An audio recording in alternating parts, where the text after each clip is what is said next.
지난 시간에 15장을 시작했죠. 누가복음 15장을 시작했습니다. 오늘 지난 시간에 7절까지 했는데 8절부터 10절까지 다시 한번 읽고 나눠보도록 하겠습니다. 됐어요? 함께 읽습니다. 어떤 여자가 10드라크마가 있는데 하나를 잃으면 등불을 켜고 집을 쓸며 찾아내기까지 부지런히 찾지 아니하겠느냐. 또 찾아낸즉 벗과 이웃을 불러 모으고 말하되 나와 함께 즐기자. 잃은 드라크마를 찾아내었노라 하리라. 내가 너희에게 이르노니 이와 같이 죄인 한 사람이 회개하면 하나님의 사자들 앞에 기쁨이 되느니라. 아멘. 지금 1절부터 7절까지는 잃어버린 양에 대한 비유를 갖고 주님께서 말씀해 주셨습니다. 이제 두 번째 비유로 드라크마의 비유를 지금 말씀하고 계세요. 잃어버린 양이나 잃어버린 드라크마는 지금 뭘로 비유를 했다고 말씀하셨어요? 10절에 뭐라고 말씀하셨어요? 10절 제가 같이 읽어볼게요. 내가 너희에게 이르노니 이와 같이 죄인 한 사람이 회개하면 하나님의 사자들 앞에 기쁨이 되느니라. 이게 무슨 뜻이에요? 잃어버린 양이나 잃어버린 드라크마나 다 죄인을 비유한 거죠. 근데 그 죄인을 찾았다라고 지금 얘기하고 있어요. 목자가 100마리 양을 키우다가 한 마리 양이 없어지니까 99마리 양을 다른 목자에게 맡겨놓고 그 한 마리 양을 찾으러 가기 위해서 애써서 힘써서 찾아다니면서 그 양을 찾아갖고 왔습니다. 그것은 바로 잃어버린 영혼, 잃어버린 죄인, 그 죄인을 찾았을 적의 기쁨을 얘기하고 있죠. 그리고 두 번째 비유로는 드라크마는 그 당시 은화의 그 화폐의 이름입니다. 10드라크마가 있는데 한 드라크마를 잊어버렸다가 다시 찾았을 적에 그 기쁨도 죄인이 다시 하나님 앞에 구원을 받았을 적에 큰 기쁨이 된다. 지금 그렇게 비유로 말씀하고 있습니다. 그런데 어떻게 얘기를 하고 있어요? 10절 후반부. 이와 같이 죄인 한 사람이 회개하면 하나님의 사자들 앞에 기쁨이 되느니라. 죄인 한 사람이 회개했을 적에 하나님께 큰 기쁨이 된다. 지금 이렇게 얘기하고 있어요. 하나님 어디 계세요? 하늘에 계시잖아요. 이 땅에 죄인 한 사람이 회개할 때마다 하늘에 계신 하나님께서 굉장히 기뻐하신다. 이렇게 비유로 지금 얘기하고 있습니다. 지난 시간에 이 성경이 유대 사람들의 전통과 관습과 그러한 생활 습관을 기반으로 해서 예수님께서 말씀해 주신 규절이 굉장히 많습니다. 그래서 우리가 그 유대 사람들, 이스라엘 사람들의 관습과 전통과 이런 것을 모르고 그냥 성경을 읽게 되면 이게 무슨 뜻이지? 라고 이해를 하기 어렵게 됩니다. 그래서 성경을 읽을 적에 그러한 것들을 같이 여러분들이 읽게 되면 이게 이 얘기구나 라고 하는 그러한 이해를 쉽게 할 수 있게 됩니다. 지금 8절부터 10절은 잃어버린 동전에 대한 얘기가 나옵니다. 양의 얘기가 나왔다 갑자기 무슨 잃어버린 동전의 얘기가 나오는데 어떤 소녀가 10개 드라크마 중에서 한 드라크마를 잃어버렸다. 지금 이렇게 말씀하고 있죠. 근데 그 한 드라크마를 찾았을 적에 정말로 큰 기쁨이 거기서 있다라고 설명을 해주고 있습니다. 지금 이 위의 절은 그 양이 어리석음으로 말미암아 양을 잊어버린 거죠. 양이 길을 잃게 된 거죠. 지난 시간에 얘기했죠. 양이란 놈은 말도 안 들어요. 굉장히 고집이 세서 목자가 없으면 지 멋대로 그냥 하고 싶은 대로 생각을 하고 가다가 결국은 늑대나 이런 데다 동물한테 잡혀 먹고 마는 게 양의 습성입니다. 그래서 양은 반드시 목자가 있어서 양을 인도하는 그러한 사람이 있어야만 되는 겁니다. 자, 그런데 지금 우리가 읽은 그 동전 얘기는 어떤 사람이 부주의로 동전을 잃어버리게 됐다라고 얘기하고 있습니다. 지금 이것은 다 예수님께서 양과 드라크마를 그 비유로 들어서 잃어버린 것들은 뭐라는 얘기예요? 구원을 받지 못한 사람을 비유로 지금 말씀하고 계시는 거죠. 그래서 지금 이 말씀은 어떻게 보면은 집에서 잊어버렸다라고 했으니까 집에서 부주의로 식구 중에 한 사람이 어떻게 해요? 구원을 잃을 수도 있다라고 얘기하는 거예요. 하나님을 믿지 못할 수도 있다라고 하는 거예요. 그런 것들로 지금 말씀하고 있기 때문에 우리가 진지하게 우리 삶 가운데서 가족 관계에 있어서도 진지하게 잘 생각을 해야 되는 겁니다. 유대 전통은 뭐예요? 유대인 소녀가 결혼할 때 지금 10개 드라크마는 은동전을 얘기하는데 10개 은동전이 달린 머리띠를 이렇게 띠에다가 10개 동전을 갖다가 꿰어가지고 그것을 쓰고 다닙니다. 그게 무슨 뜻이냐면은 여러분 결혼하기 전에 약혼하면은 이 사람 결혼할 사람이다라고 하는 걸 뭘 보고 알아요? 약혼 반지를 주고받고 끼어서 나는 약혼한 사람입니다 라고 표시하는 것처럼 이 유대 소녀들은 이 은 동전 10개를 꿰가지고 머리에 달고 다님으로써 나는 이제 결혼할 사람입니다 라고 하는 것을 표시하는 겁니다. 그런데 10개 동전 중에 하나를 잊어버렸다. 유대 전통으로 보면 그것은 큰 재앙이다 라고 생각을 하는 겁니다. 그러니까는 얼마나 당황을 했겠습니까? 특별히 그 당시 그 팔레스타인 집은 어때요? 동굴처럼 되어 있기 때문에 굉장히 어둡습니다. 지금처럼 무슨 전기가 들어오는 게 아니고 굉장히 어둡기 때문에 등불을 켜서 동전을 찾아야 되겠죠? 근데 동전을 찾게 되면 얼마나 기쁘겠어요? 잃어버린 반지를 찾은 그런 거와 똑같은 거죠.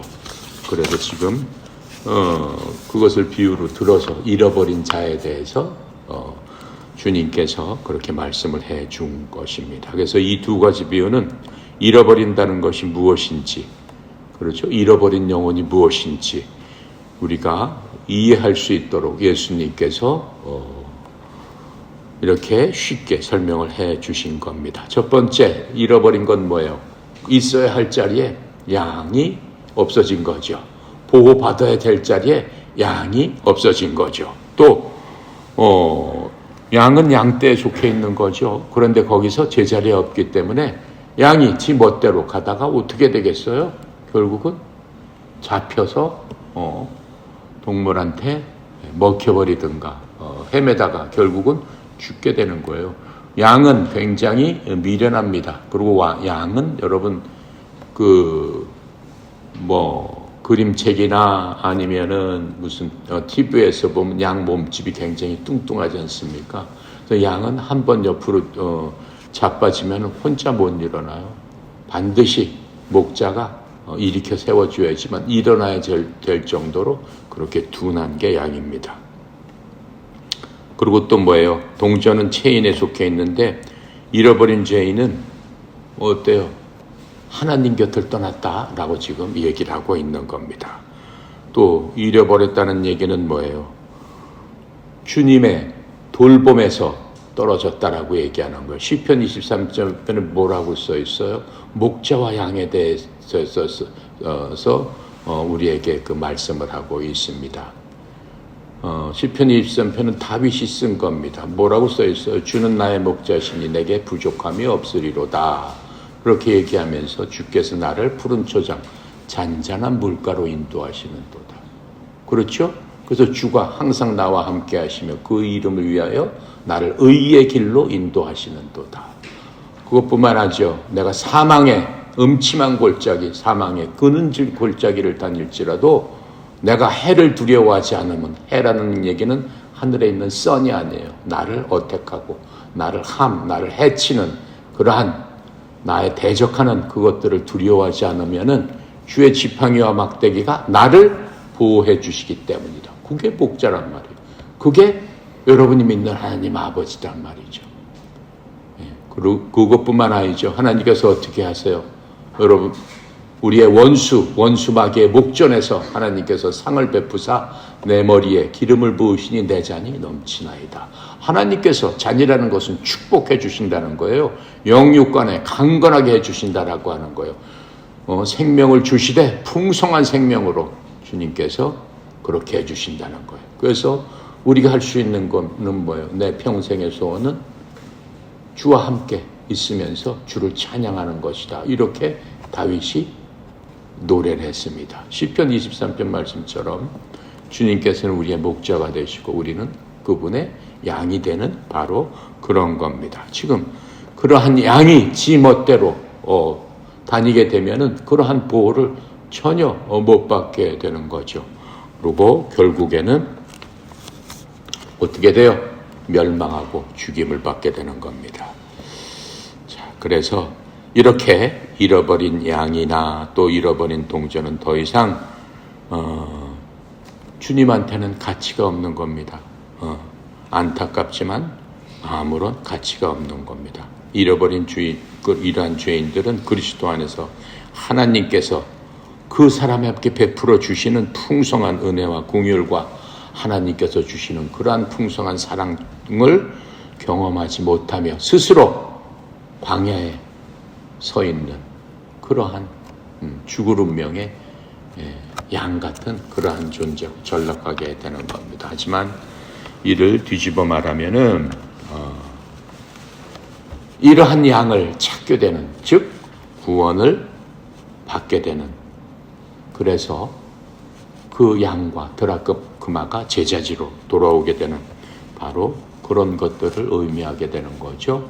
그것은 어때요? 탕자가 하나님 앞에 돌아와서 하나님께 회개하고 구원을 받는 그러한 것들을 의미하게 되는 겁니다. 그래서 하나님의 백성의 삶의 목적인 하나님으로 인해서 기뻐하고 하나님께서 주신 사명을 감당하고 또 예수 그리스도 닮아가면서 내 옆에 있는 사람을 나보다 더 높게 여겨주고 낮게 여겨주고 내 사정만 돌볼 뿐만 아니라 그 옆에 친구의 기쁨과 슬픔과 이 모든 것들을 함께 하면서 그렇죠. 사랑해 나가는 것. 바로 그게 주님께서 주신 우리들의 사명이고 그리스도께서 그렇게 인생을 살아나갔기 때문에 우리도 그러한 모습으로 삶을 살아야 되는 그러한 겁니다. 그래서 지금 이 목자와 여인은 이렇게 양을 찾고 드라크마를 찾음으로써 얼마나 기뻐하고 즐거워했겠습니까? 바로 그분을 주님으로 묘사해서 하늘에서도 기뻐하신다. 지금 우리가 10절에서 봤죠. 이렇게 한 사람이 회개하면 하나님의 사자들 앞에 기쁨이 되느니라. 이렇게 우리에게 설명을 해주시고 있습니다. 자, 이렇게 해서 우리가 10절까지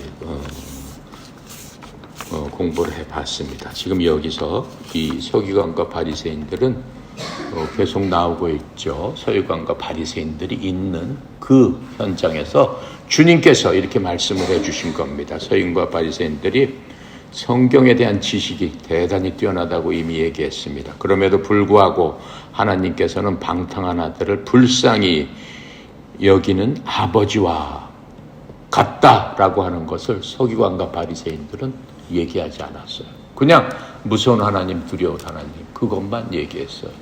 주님은 무섭고 두렵습니다. 하지만 그 안에는 하나님의 끝없는 사랑, 인간으로서는 감히 흉내낼 수 없는 사랑, 자신의 아들을 어떻게 해요? 인간의 그냥 생각으로 보면 있을 수 없는 거죠.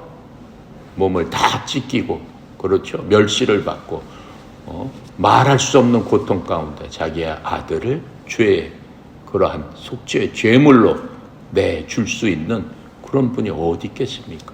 그런데 하나님께서 우리를 위해서 죄인들을 위해서 그렇게 내주셨다라고 하는 겁니다. 그러한 것들을 어떻게 해야 서기관과 바리새인들이 백성들한테 알려주고 하나님의 크신 사랑과 은혜 가운데 너희들이 순종해야 된다라고 하는 것들을 알려줘야 되는 거지만은 그런 얘기는 어떻게 해요? 100개를 했으면 하나밖에 안 하고 99개는 뭐예요? 하지 말아라 하지 말아라 어떻게 하면 죽는다 어떻게 하면은 너희들은 무슨 벌을 받는다 그걸로써 사람들을 얽매임으로 말미암아 사람들 마음속에 하나님께서 원하시는 하나님의 이름은 뭐라고 그랬어요? 샬롬의 하나님, 평강의 하나님, 평안을 주신 하나님, 자유를 주신 하나님, 기쁨을 주신 하나님, 그 하나님을 잊어버리게 했다라고 하는 겁니다. 자, 그래서 이제 잃어버린 죄인을 찾아서 주님께 데려가는 기쁨과 이 비교할 수 있는 기쁨은 없어요. 여러분들한테 주님께서 이 땅을 떠나시면서 마지막으로 부탁한 게 뭐예요? 너희는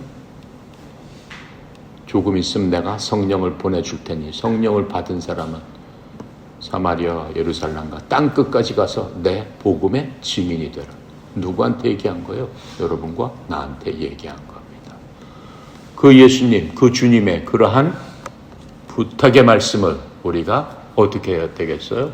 애써서 힘써서 지킬 적에 주님께 대한 주님의 사랑에 대한 우리가 조금이라도 10,000분의 1이라도 보답할 수 있는 그런 게 되겠죠. 자, 11절부터 16절까지 함께 읽고 또 살펴보도록 하겠습니다. 또 이르시되 어떤 사람에게 2 아들이 있는데 그 둘째가 아버지에게 말하되 아버지여 재산 중에서 내게 돌아올 분깃을 내게 주소서 하는지라. 아버지가 그 살림을 각각 나눠 주었더니 그 후 며칠이 안 되어 둘째 아들이 재물을 다 모아가지고 먼 나라에 가 거기서 허랑방탕하게 그 재산을 낭비하더니 다 없앤 후 그 나라에 크게 흉년이 들어 그가 비로소 궁핍한지라. 가서 그 나라 백성 중 한 사람에게 붙여 사니 그가 그를 들러보내어 돼지를 치게 하였는데 그가 돼지 먹는 쥐염 열매로 배를 채우고자 하되 주는지가 없는지라. 여기까지 하겠습니다. 자, 이것도 주님께서 하시는 말씀이에요. 어떤 부자에게 아들 2이 있었다고 했습니다. 큰 아들과 작은 아들 2 아들이 있었습니다. 그런데 어때요? 이 작은 아들이 아버지께 얘기를 하는 거예요. 아버지, 어차피 아버지 죽으면은 그 재산을 형하고 나하고 나눠줄 거 아닙니까? 미리 주세요. 이렇게 얘기해요. 무슨 얘기예요? 아버지 빨리 죽었으면 좋겠습니다라고 하는 얘기. 말이 돼 안 돼? 여러분도 그랬으면 좋겠어? 아니죠. 참 놀라운 그 예가 있어요. 그 몇 년 전에 서울대학교 다니는 학생들에게 부모에 대해서 물어봤습니다. 부모님이 몇 살까지 사셨으면 좋겠습니까? 그것을 물어봤어요. 한 10년 전 얘기인 것 같아요. 실제로 그 조사를 했어요. 뭐라고 얘기했겠어요? 여러분은 부모님이 몇 살까지 사셨으면 좋겠습니까? 예찬이, 부모님 몇 살까지 사셨으면 좋겠어?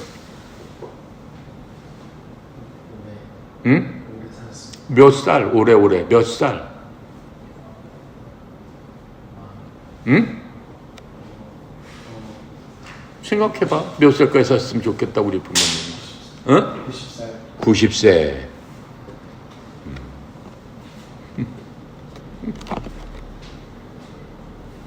그래. 우리 옆에 친구는 부모님이 몇 살까지 사셨으면 좋겠어? 100살? 그래. 좋지. 뭐라고 얘기했겠어? 서울대 학생들이. 60살까지 사셨으면 적합합니다. 이렇게 얘기했어. 무슨 얘기예요? 60세면은 보통 이제 부모들이 어때요? 은퇴할 나이죠. 그렇죠? 무슨 얘기예요? 더 오래 사셔가지고 병 들면은 병원값 나가지요. 벌어놓은 돈으로 다 소비해버리면 그게 다 내 돈인데 내 돈 쓸 돈이 없어지니까는 안 되죠. 그러니까 60살 정도 사시고 그냥 돌아가시면 좋겠습니다. 건강하게 돌아가시면 좋겠습니다. 말이 좋죠. 그렇게 얘기를 했다고 해요. 참 슬픈 얘기입니다. 그렇죠? 예. 지금 이 작은 아들이 그런 꼴입니다.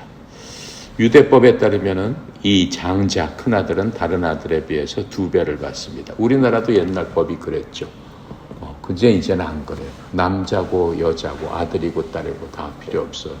엄마만 2배를 받고 자식들은 전부 다 공평하게 나눠서 받습니다. 그런데 유대법은 아직도 그 다른 아들에 비해서 장자는 2배를 받습니다. 그래서 아버지는 원하면은 자신이 사는 동안 자신의 그 재산을 이 장자하고 또 나눌 수 있습니다. 신명기 21장 17절에 보면 이렇게 써 있어요.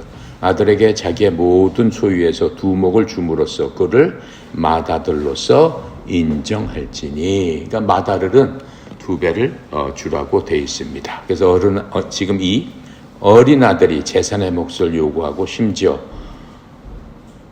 다 팔았잖아요.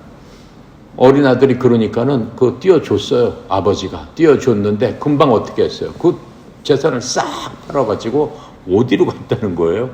먼 나라로 갔다라고 지금 성경은 얘기하고 있습니다. 그렇게 아들이 팔아가지고 간 것도 합법적이에요. 그렇게 주게끔 돼 있으니까. 하지만 아버지 입장에서 이러한 일들은 뭐예요? 좋은 일들이 아니죠. 자랑스러운 일이 아니죠. 이 말은 아버지가 죽었으면 좋겠다라고 하는 그런 것과 똑같은 그러한 맥락입니다. 우리들이 이 사람보다 물건을 여러분이나 더 소중히 여기고 의무보다 즐거움을 더 소중히 여기고 내 집에 있는 그러한 가족과 있는 그러한 행복과 축복보다 먼 풍경, 내가 그리는 세계 여행 가고 어디 갔으면 너무 좋겠다. 그런 것들을 동경하게 되죠. 물론 갈 수 있습니다. 그런 것들을 더 동경하게 되면은 항상 문제에 직면하게 됩니다. 왜 그럴까요? 현재 만족하지 못하게 때문에 그렇습니다. 예수님께서 계시는 동안 다투는 2 형제에 대해서 경고하신 그런 말씀이 있습니다. 누가복음 12장 15절에 보면 그들에게 이르시되 탐욕을 주의하고 조심하라. 사람의 생명이 그의 풍부한 소유물에 있지 아니하리라 하시니라. 왜냐하면 탐욕스러운 사람은 항상 만족을 못해요. 탐욕스러운 사람은 항상 옆에 있는 사람, 다른 사람과 비교를 하면서 굉장히 스스로를 불행하게 생각합니다. 불만족하는 마음은 결국은 그 사람을 짜증나고 실망스러운 그러한 삶으로 만들어줍니다. 탕자는 돈으로 살 수 없는 그러한 것들을 무시했죠. 아버지 밑에 같이 있고 형제와 같이 있고 아버지와 같이 즐기며 사는 그러한 모든 것들을 무시했습니다. 하지만 탕자는 어때요? 돈으로 살 수 있는 것으로 끝까지 삶을 즐기면서 살 수 없다는 것을 완전히 멸망하고 난 다음에 거의 죽음 직전에서 그런 것들을 배우게 됩니다. 지금 이 작은 아들이 먼 나라로 갔다고 그랬어요. 먼 나라라고 해서 무슨 여기서 뭐 미국, 여기서 뭐 그 불란서 그런데 거리적으로 먼 곳을 여행하는 것을 뜻하는 것은 아닙니다. 왜냐하면 먼 나라는 무엇보다도 여러분과 내 마음속에 또 탕자의 마음속에 그 존재하고 있기 때문에 그렇습니다. 이 어린 아들은 집을 떠나서 아버지와 형으로부터 멀리 떨어져서 자유롭게 간섭 안 받고 내 마음대로 살고 싶은 그러한 마음을 갖고 집을 떠난 겁니다. 만약 우리가 앞서 살펴본 그 어리석은 양으로 인해서 양은 어리석다라고 그랬죠. 스스로 그 길을 잃어버리게 됐고 또 처녀는 자신의 부주의로 인해서 동전을 잃어버렸습니다. 하지만 이 아들은 아들의 고집 때문에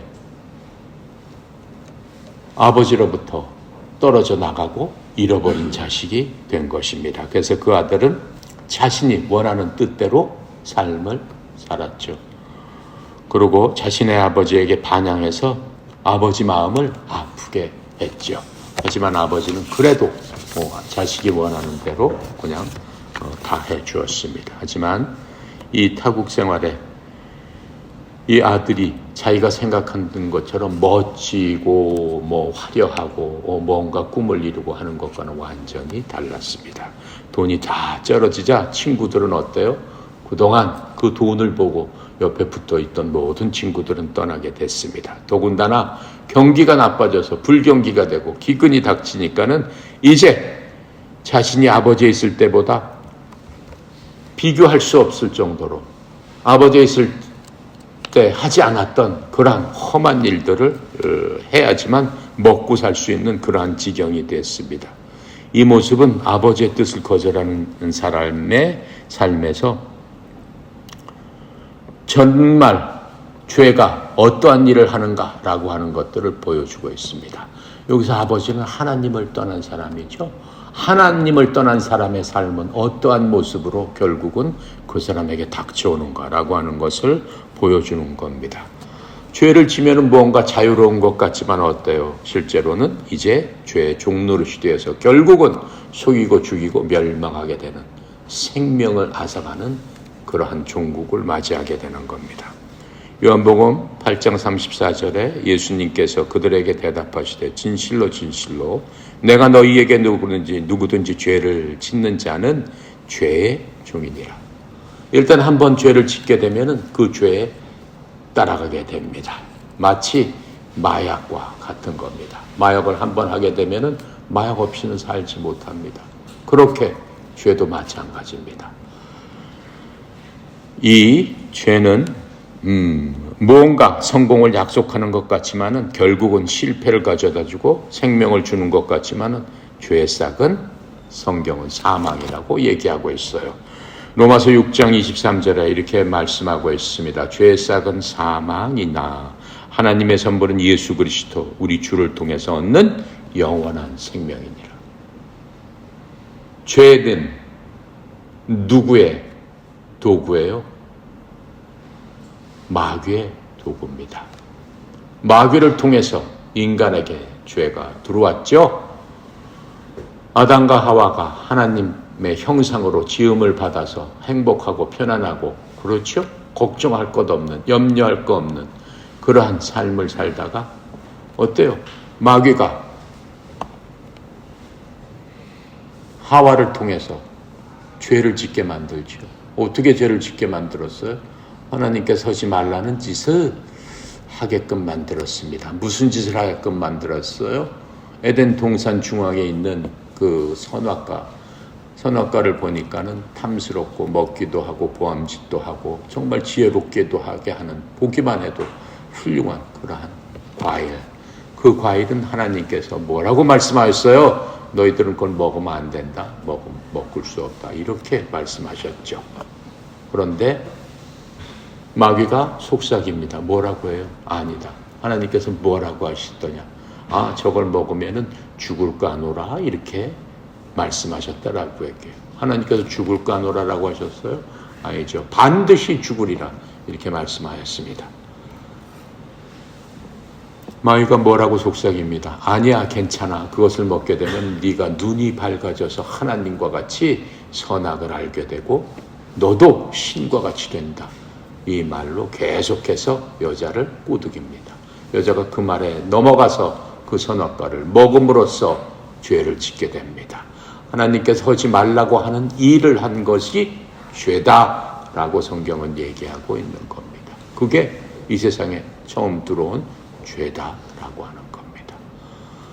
그 죄를 통해서 사람은 어떻게 된 거예요? 죄의 노예가 돼서 결국은 죽음이라는 것을 맞이하게 된 겁니다. 죄가 없었더라면 하나님께서 그 에덴 동산에서 하나님과 함께 영원히 살 수 있도록 하나님을 하나님의 형상으로 만들어 주셨어요. 하나님의 형상 중에 가장 큰 특징이 결코 죽지 않는다는 겁니다. 영원히 산다는 겁니다. 우리는 육체적으로는 죽지만은 하나님의 형상을 입은 자이기 때문에 비록 죄가 있더라도 하나님께서는 하나님의 형상으로 우리를 지어주셨기 때문에 그 형상이 아직도 남아있어서 여러분과 나는 죽을 수가 없는 운명이다라고 하는 거예요. 하나님과 같이 안 있으면 죽는 게 좋죠. 지옥 가느니 그냥 죽어서 없어지고 연기처럼 사라지면 그게 좋죠. 그런데 결코 그럴 수 없다라고 하는 거예요. 왜요? 하나님의 형상으로 만듦을 받았기 때문에. 하나님의 형상은 영원부터 영원까지 계속 존재하는 그러한 존재로 만들어 주셨다라고 하는 거예요. 그래서 우리는 그냥 쉽게 연기처럼 사라질 수 없는 존재로 만들어졌습니다. 여러분과 나는 결코 사라질 수 없는 존재로 만들어졌습니다. 그런데 어디서 살아야 되는 거예요? 하나님 옆에 붙어서 살아야 되는 거죠. 하지만 그 죄는 우리를 하나님으로부터 멀리 떠나게 했습니다. 그래서 죄가 하나님과 사람 사이에 큰 장벽을 만들어서 우리는 하나님 앞에 갈 수도 없고 하나님께서 우리한테 올 수도 없는 그러한 장벽으로 우리는 하나님과 멀어지게 된 거죠. 그런데 그 장벽을 없애러 오신 분이 누구예요? 예수님이란 말이죠. 예수님께서 언제 그 장벽을 없애셨어요? AD 30년에 없애졌어요. 예수님 돌아가신 해는 AD 30년입니다. 예수님께서 태어나신 해는 BC 4년입니다. 정확하게 얘기하면. 하지만 그냥 쉽게 1년 이렇게 얘기를 합니다. 성경으로 정확하게 따지면 BC 4년 예수님께서는 구약시대 이 땅에서 태어나셨어요. 그리고 33년 반을 사시다가 AD 30년에 십자가에서 돌아가시면서 마지막에 7마디를 하시고 돌아가시면서 마지막 하신 말씀이 뭐예요? 아버지여 내 영혼을 아버지께 맡기나이다. 7번째. 그 전에 하신 말씀이 뭐예요? 다 이루었다. 이 말씀하셨어요. 다 이루었다는 게 뭡니까? 하나님과 인간 사이에 막힌 그 벽을 하나님께서 예수님께서 다 허물어서 이제 더 이상 벽은 존재하지 않는다. 그러면서 뭐가 시작된 거예요? 신약이 시작된 거예요. 예, 가요? 네. 그래서 우리는 신약 사람이다 라고 얘기하는 거예요. 예수님이 돌아가심으로써 신약은 시작된 거예요. 예수님이 살아계실 적에는 신약이 아니에요. 구약시대예요. 예수님께서는 구약시대 사람에게 계속 말씀을 해주신 거예요. 이제 예수님 돌아가시면서 모든 것들이 새롭게 변했습니다. 성경에 뭐라고 얘기하고 있어요? 그래서 보라 그리스도 안에 있는 새로운 창조물이라 이전 것은 지나갔으니 모든 것이 새롭게 되었도다. 자, 이제 작은 아들이 어떻게 되는 거예요? 작은 아들이 아버지를 떠나서 자기 재산을 달라고 하면서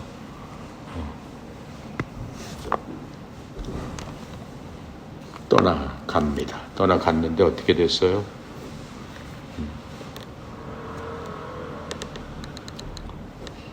먼 나라에 가가지고 허랑방탕하게 술 먹고 놀다가 그 돈을 다 써버리고 허비하게 됐습니다. 자, 이제 그 아들이 후회하는 그러한 모습을 우리는 볼 수 있습니다. 17절부터 19절까지 함께 읽습니다. 17절입니다. 이에 스스로 돌이켜 이르되 내 아버지에게는 양식이 풍족한 분꾼이 얼마나 많은가. 나는 여기서 주려 죽는구나. 내가 일어나 아버지께 이르기를 아버지 내가 하늘과 아버지께 죄를 지었사오니 지금부터는 아버지의 아들이라 일컬음을 감당하지 못하겠나이다. 나를 품굿 하나로 보소서 하리라 하고 지금 그렇게 지금 뭐 한 거예요? 후회하고 회개하고 한 겁니다. 아들이. 네. 그제 아들이 이제 정신을 차렸어요. 그러면서 무슨 생각을 하는 거예요? 아, 내가 아버지 집에 있을 적에는 음식이 풍부하기 때문에 어때요? 음식 걱정할 필요가 없었는데 아버지 집에는 얼마나 일꾼들도 많은데 나는 여기서 돼지 키우는 그러한 일을 하면서 그것도 돼지가 먹는 주업 열매를 먹고 싶은데 그것도 모자라서 그것도 못 먹고 난 이제 줄여서 죽게 되는 비참한 신세가 됐구나 하면서 아버지하고 같이 있었을 때를 깊이 생각하면서 내가 아버지 재산을 탕진하고 이제 모든 것을 잃어버리고 나도 거의 죽을 지경이 됐구나. 하지만 내가 할 수 있는 것은 뭐냐? 아버지께로 돌아가서 아버지께 비는 수밖에 없다. 이렇게 생각을 하는 겁니다. 그러면서 내가 하늘을 대적하여 죄를 짓고 아버지 앞에 죄를 지었습니다. 이렇게 얘기를 하고 있어요. 하나님께도 죄를 짓고 아버지께도 죄를 지었습니다. 이렇게 하고 있어요. 그러면서 더 이상 아버지 아들이라고 불릴 자격이 저는 없는 그러한 자식입니다. 아버지 품꾼 하나죠. 나를 하나로 품꾼으로 삼아주세요. 아버지 그렇게 하시면 안 되겠습니까? 라고 아버지께 돌아갔습니다. 자, 이 아들은 지금 뭘 한 겁니까? 회개를 한 거죠. 회개는 사람의 마음을 바꾸는 것입니다. 여러분, 우리가 하나님의 자녀가 되면서 첫 번째 해야 될 일이 뭐라고 얘기했어요? 구원을 받기 위해서는 회개를 해야지만 구원을 받을 수 있어요. 아까 얘기했죠. 예수님께서 이 땅에 오셨을 적에 다 이루었다 하시면서 하나님과 인간 사이에 막혔던 그 저주의 벽이 인간의 죄로 말미암아 하나님과 우리 사이를 갈라놓았습니다. 더 이상 우리는 하나님께 갈 수도 없고 하나님께서 우리에게 오실 수도 없는 그러한 상황에 처해 있습니다. 그러한 벽으로 몇 천 년 동안 갈라져 있었어요. 4,000년 동안이라는 세월이 갈라져 있었어요. 아담 이후로 바로 그 벽은 채워진 겁니다. 바로 그 벽이 세워진 이후에 인간은 비참한 삶을 살게 되어 있었습니다. 4,000년 동안 어떠한 일이 있었습니까? 모든 인간들은 아담 이후 1,000년이 지났을 적에 노아 시대가 시작됩니다. 노아 8가족을 빼놓고는 모두 홍수로 싸그리 다 죽여버린 그러한 일들이 일어났습니다. 왜요? 인간의 죄악을 하나님께서 참으시다가 더 이상 볼 수 없다 했을 적에 이 지구를 완전히 멸망시키셨어요. 에르베트 산 꼭대기까지 물이 찼습니다. 사흘 밤낮으로 하늘과 땅 속에서 물이 솟구쳐 올라가지고 이 땅을 완전히 물로써 덮어버렸습니다. 40일이 지나는 동안 물은 빠지지 않았습니다. 40일 후에 이 땅에서 물이 빠지면서 노아와 그 아들 셋, 며느리 셋, 8식구를 통해서 다시 인류를 재건하신 바로 그 하나님이십니다. 뭐 때문에 그랬습니까? 바로 죄악 때문에 그랬습니다. 죄악을 통해서 어때요? 하나님의 크신, 하나님의 노여움, 하나님의 wrath라고 내가 영어로 얘기한다고 그랬죠. 하나님의 분노가 사람을 향해서 그렇게 터져서 나옵니다. 그래서 제2의 인류가 노아를 통해서, 노아 식구를 통해서 다시 일어나게 된 거죠. 그럼에도 불구하고 사람들은 어때요? 그 죄악에서 벗어나지 못합니다. 구약 성경을 보면은 끝까지 조금만 틈만 나면은 하나님께 반항하고 하나님께 불순종하고 걸핏하면은 다른 신을 섬기고 하나님을 모욕하고 하나님을 멸시하고 그때마다 하나님께서 그 백성들을 훈계하고 깨우치고 가르치게 하시지만은 끝까지 불순종하는 그러한 인간의 모습을 우리가 볼 수 있습니다. 그럼에도 불구하고 주님께서 이 사람들을 불쌍하게 여기시죠.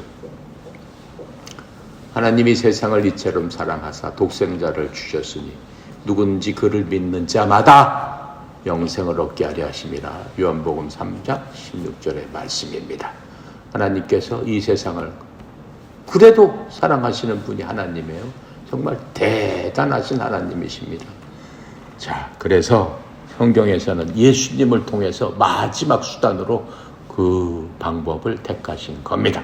그 전에는 인간이 무엇으로써 죄사함을 받고 생명을 연명했습니까? 예수님이 오시기 전에는 죄 없는 짐승을 하나님 앞에 그 생명을 바침으로 말미암아 내 생명 대신 죄 없는 그 짐승들이 희생을 당했죠. 이제 마지막으로 예수님께서 인간의 모습으로 오셔서 죄 없으신 무엇이 바로 예수님이 바로 사람으로 오신 그분이 어떻게 해요? 십자가에서 피 흘려 돌아가심으로 말미암아 어린 양을 계속해서 우리를 위해서 단번에 십자가에서 속죄의 제물로서 그 하나님께서 만들어줬던 그 저주의 벽이 허물어지고 이제는 어떻게 된 거예요? 하나님 앞에 갈 수 있는 길이 열리게 됐다라고 하는 거예요. 우리가 갈 수 있는 길이 열렸지만은 그 길을 들어가기 위해서는 누가 들어가야 돼요? 여러분과 내 발로 들어가야 돼요. 우리를 밀어넣지 않습니다. 하나님께서는. 왜요? 하나님께서 인간에게 주신 가장 큰 특권이 있어요. 그것을 자유의지 이렇게 얘기하는 겁니다. will 하나님 인간이 갖고 있는 동물하고 틀린 게 자유의지예요. 하나님께서는 인간을 애당초 만드실 적에 하나님의 형상으로 만드시면서 동물과 식물과는 구별해서 만들어 주셨어요. 그 중에 하나가 바로 자유의지입니다. 인간이 자기 생각으로 결정하고 판단할 수 있도록 하나님께서는 인간에게 자유를 주셨어요. 맨 처음에 그 자유는 뭐예요? 빌립보서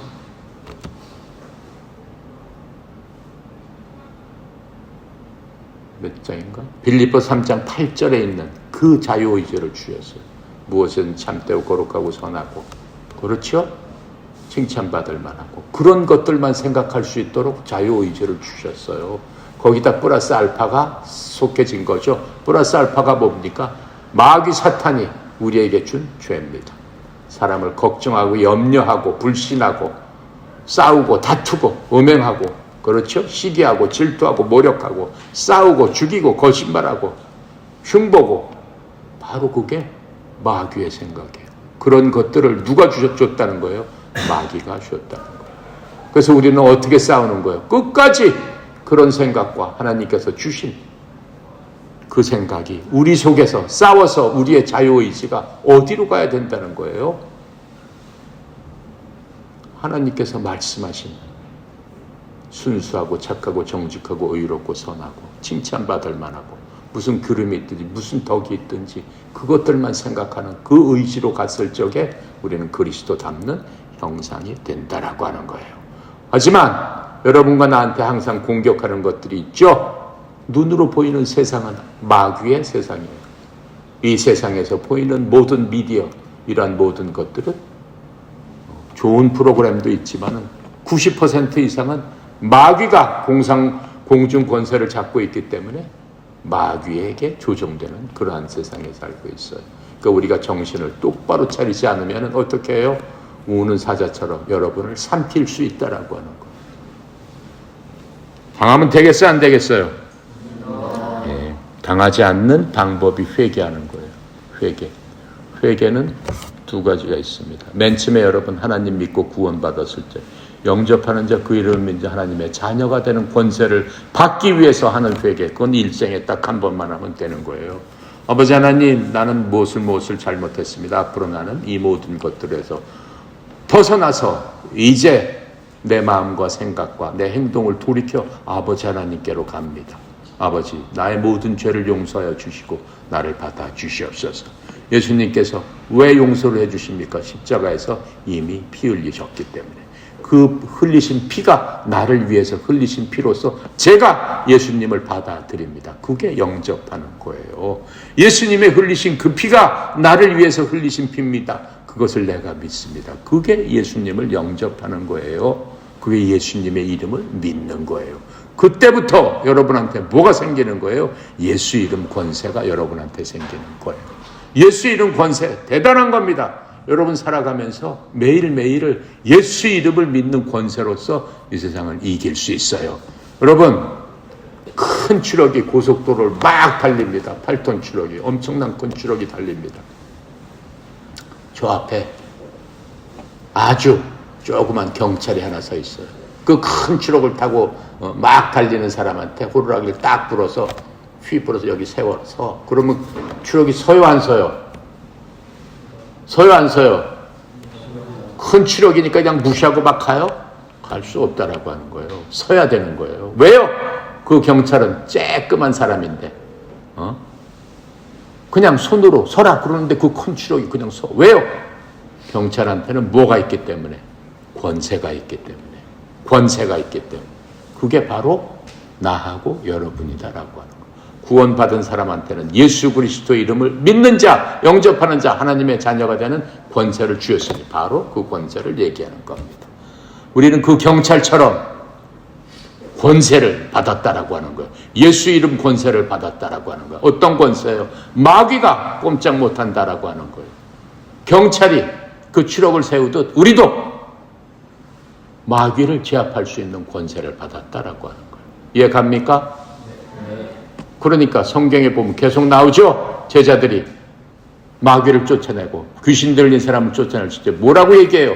예수 이름으로 명하노니 마귀야 나와라 그랬더니 마귀가 벌벌 떨고 나오더라. 그게 권세란 말이에요. 그건 여러분과 나도 할 수 있는 권세를 받았다라고 하는 거예요. 그게 구원받은 권세라고 하는 거예요. 이해 갑니까? 네. 여러분 그럼 어떻게 해야 되겠어? 그 권세를 써야 되겠어? 그냥 숨겨놔야 되겠어? 써야 되는 거예요. 여러분 마음속에 불안한 생각도 있고 염려한 생각이 들 적에 그건 누가 주는 거예요? 하나님의 생각은 그게 아니에요. 평안과 기쁨과 뭐예요? 사랑이에요. 그게 하나님의 생각. 그 위에 모든 생각은 마귀가 여러분 마음속에 주는 거다라고 하는 거. 어떻게 해야 돼? 내 속에서 나를 불안하게 하고 있는 마귀의 권세는 예수 이름으로 명하노니 떠나가라. 누구처럼? 그 권세를 행동한 하나님의 제자들처럼 우리도 하나님의 자녀란 말이죠. 그렇게 권세를 쓸 수 없는 사람, 그게 여러분과 나다라고 하는 겁니다. 하지만 우리는 항상 그 권세를 쓰기 위해서는 마음속이 깨끗해야 돼요. 마음속이 깨끗하지 않으면 하나님의 파워, 아버님의 능력, 하나님의 권세가 내게 임하지 않습니다. 하나님의 그 파워와 능력이 임하기 위해서는 어떻게 해야 돼요? 내가 생각나는, 내 마음속에 생각나는 내 양심이 나에게 계속 얘기하는 그 모든 것들을 정리를 해야 돼요. 어떻게 정리를 해야 돼요? 어떻게 정리를 해야 돼요? 매일매일 정리해야 돼요. 매 순간순간마다 정리해야 돼요. 그랬을 적에 하나님을 믿는 능력의 하나님의 자녀가 되는 겁니다. 요한일서 1장 8절부터 10절까지 찾습니다. 맨 끝에 요라고 쓴 거 찾아요. 요 펴요. 맨 끝에 요 폈죠? 요한일서 1장 8절부터 10절 큰 소리로 읽습니다. 시작. 만일 우리가 죄가 없다고 말하면 스스로 속이고 또 진리가 우리 속에 있지 아니하는 것이요.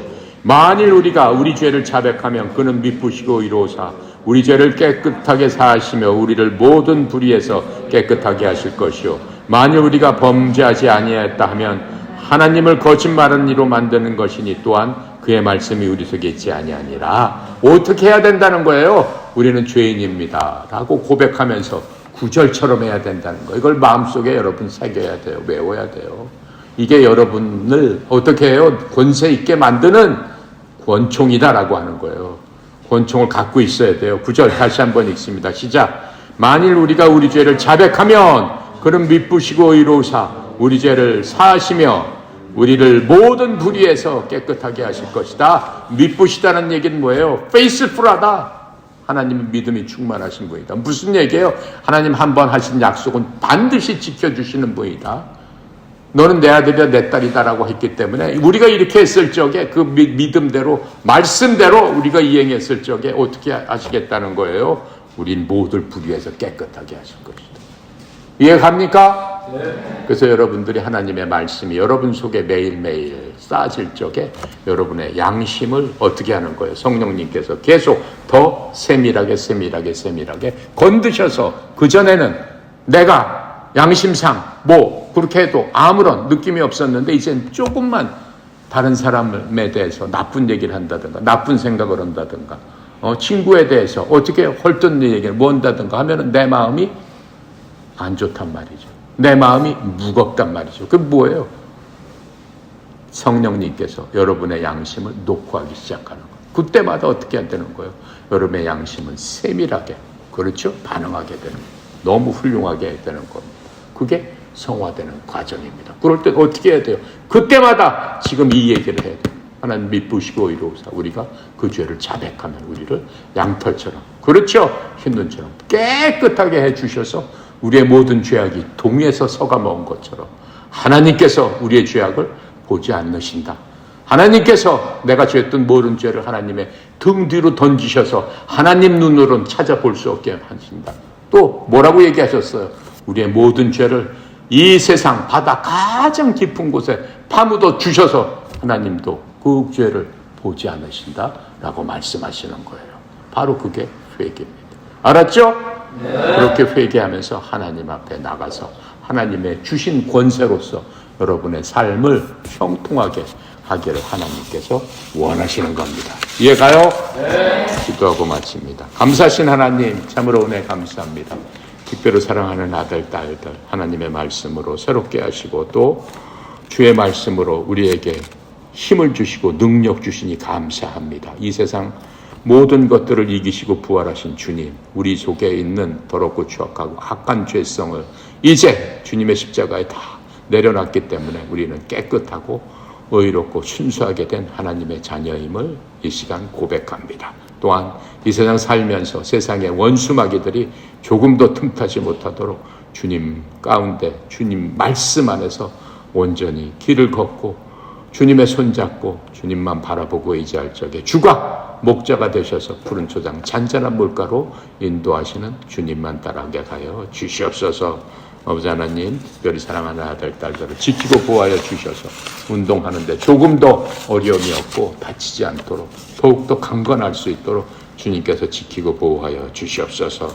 아버지 하나님, 특별히 하반기에 여러 가지 국제대회가 많이 있습니다. 국제대회를 통해서 각국에서 오는 20개국에서 오는 모든 선수들에게 하나님의 사랑이 무엇인지, 하나님이 누구신지 여러분을 통해 힙합을 통해 저들을 감동시키는 하나님의 십자가 군사들 다 되도록 영혼 육을 강건케 하여 주시옵소서. 특별히 협회를 이끌어가는 송영 이사장님 주님 축복하여 주시고 인도하여 주심으로 말미암아 우리 협회가 하나님의 말씀 안에 우뚝 서는데 조금도 부족함이 없게 주의 종을 사용하여 주시옵소서. 오늘도 모든 것 주께 의탁드리며 감사드리며 우리 주 예수 그리스도 이름으로 기도드렸습니다. 아멘.